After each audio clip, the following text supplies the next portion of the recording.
Hello. I'm going to go over question 9b on the falling problems because I believe you might want to know it.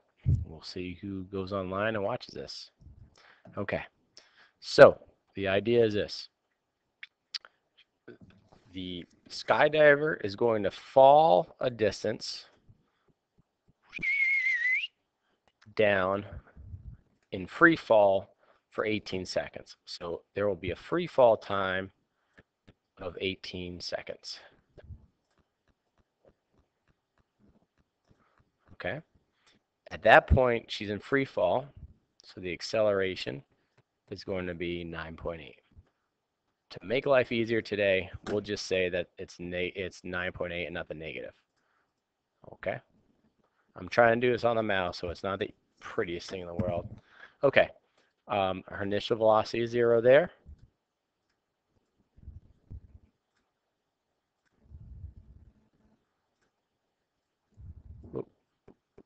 Sure, we'll blame it on the marker and not my bad handwriting. Okay, and I need to know XF.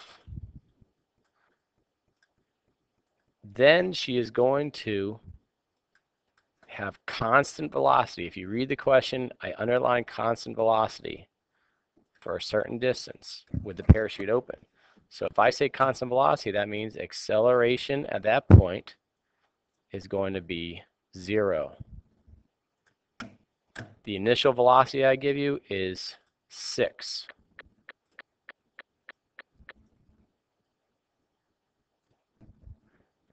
I'm giving you time down here of 60 seconds. And down here, I want to know XF. So you have two distances you need to figure out. You need to figure out the distance that she falls in free fall and the distance that when she's going at constant velocity, and then add those distances together.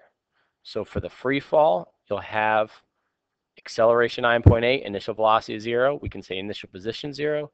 So you're going to have the big ugly to use. XF equals XI plus VI times T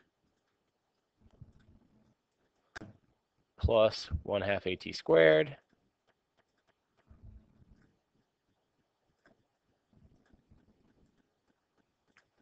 okay? But with this problem, our initial position is 0, okay, and our initial velocity is 0. So all we have is the 1/2 AT squared. So we have 1/2 AT squared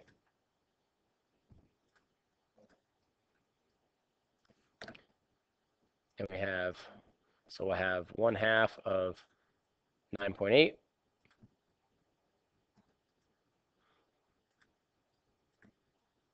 times your 18 squared.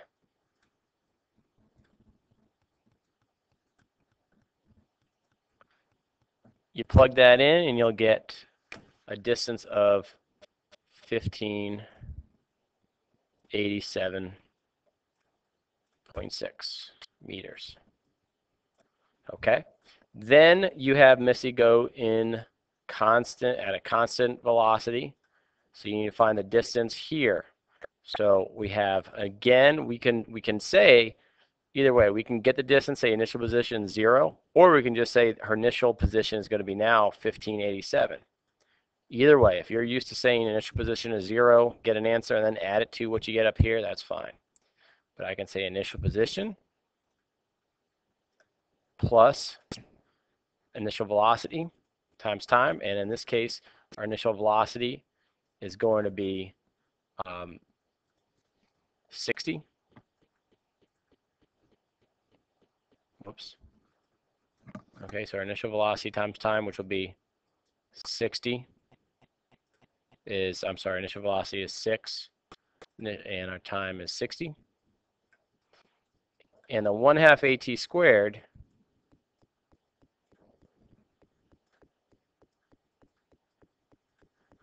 the acceleration 0.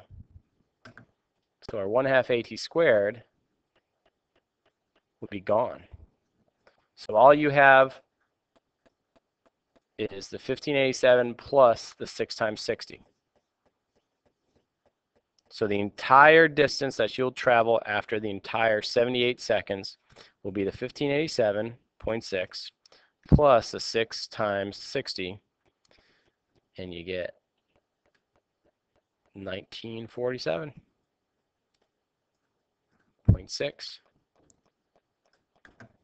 Obviously, the distances and velocities might be different on the test, but if you know how to do those steps, you'll do well. Thanks. Bye.